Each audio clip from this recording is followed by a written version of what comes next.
If you're following our Global Economic Outlook series, hit subscribe to stay updated with new country releases. Colombia economic stagnation Q3 captures the macroeconomic headwinds that resurfaced in the third quarter of 2025, marked by weak growth, elevated unemployment, constrained policy maneuvering, and structural fragilities. In Q3, business and consumer sentiment faltered, output failed to accelerate, and key economic variables pointed toward a loss of traction rather than a return to sustained expansion.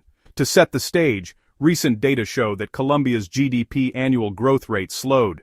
In Q2 2025, GDP grew by only 2.1% year-on-year, down from stronger readings earlier in the year. On a quarter-on-quarter basis, growth was moderate, consistent with trading economics data showing a 0.5% expansion in Q2. While positive, this rate falls short of the robust rebound needed to catalyze employment gains and boost investment. Full-year GDP growth for 2024 stood at 1.6%, underscoring that the economy was already decelerating ahead of Q3. Medium-term forecasts project only gradual acceleration, and in Q3, the risk of entrenchment into a lower growth path looms large. As of mid-2025, unemployment hovered around 8.2%, according to updated labor market estimates. That represents a modest improvement from higher readings, but in the context of weak output and sluggish investment, elevated unemployment signals underutilization of labor resources. This slack contributes to idle capacity and constrains consumption, as more people compete for fewer job opportunities and wage pressure weakens. Interest rates in Colombia remain a key constraint on both demand and investment. The central bank's policy rate stood around 9.75% at earlier points in 2025, reflecting persistent inflation pressures and the need to anchor expectations. High borrowing costs tighten credit for firms, especially small and medium enterprises, dissuading capital expenditure and hiring. In Q3, financing conditions likely remained restrictive, limiting the ability of businesses to invest in growth-oriented projects or absorb labor at scale. Meanwhile, inflation continues to challenge the policy environment. Price pressures ran near 3.84% in 2025, remaining elevated above long-run targets. Core inflation has proven sticky, and food and transport costs remain volatile.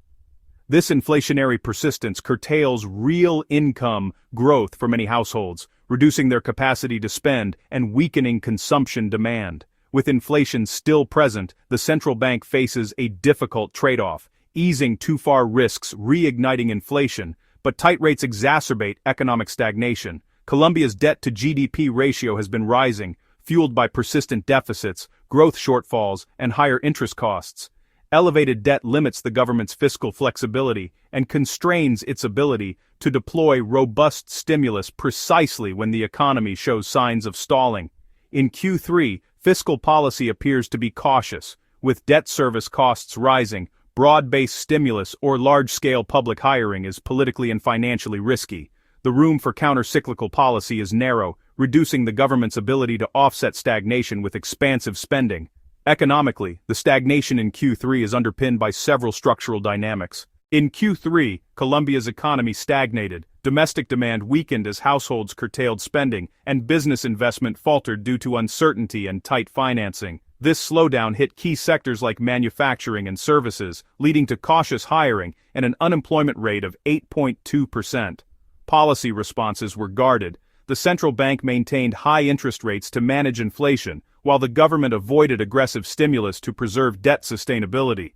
This stagnation poses real risks, potentially weakening long-term growth and worsening social inequality. However, upside scenarios exist. If credit conditions loosen and reforms accelerate, diversification into renewable energy and digital services could generate new employment. For now, the environment is one of caution. Unless investment revives, Colombia risks a prolonged period where growth fails to create broad prosperity. Domestic demand weakened. Despite positive inflation-adjusted incomes in some segments, many households curtailed discretionary spending, opting to save or pay down debt rather than spend. Business investment faltered. Firms cited weaker global demand, uncertainty about capital returns, and tight financing as reasons to delay or scale back projects. Some vital sectors, manufacturing, mining, and infrastructure, showed signs of underperformance, while services growth slowed, particularly in trade, transport, and entertainment.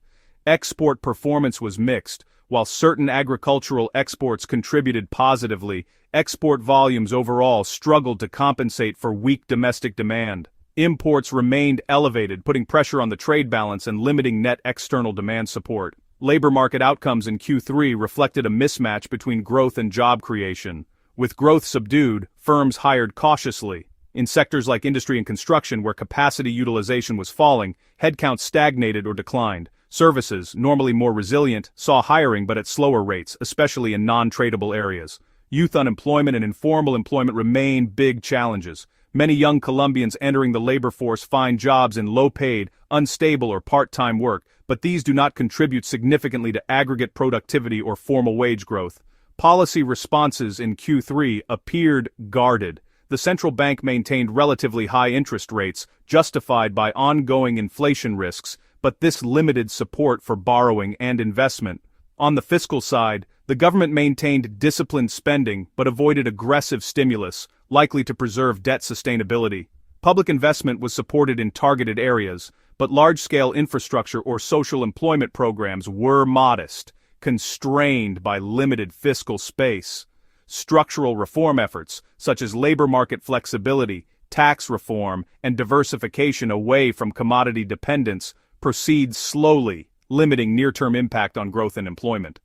Risks from Q3 stagnation are real. Persistent low investment could weaken Colombia's long-term growth potential. If unemployment remains elevated, social tensions and inequality could worsen, reducing consumer confidence and fueling capital flight. High debt and a weak growth regime may erode investor confidence, raising future borrowing costs. Without a credible policy shift, the stagnation could morph into a prolonged period of anemic expansion, where growth fails to generate sufficient jobs, and economic rebalancing remains out of reach.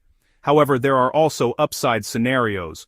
If credit conditions loosen modestly and targeted public investment hikes co-finance private infrastructure projects, growth could pick up.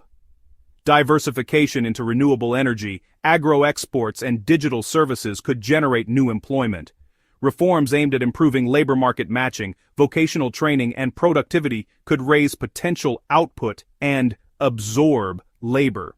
In such a scenario, Q3 might be a turning point rather than a trough, provided policy and investment converge.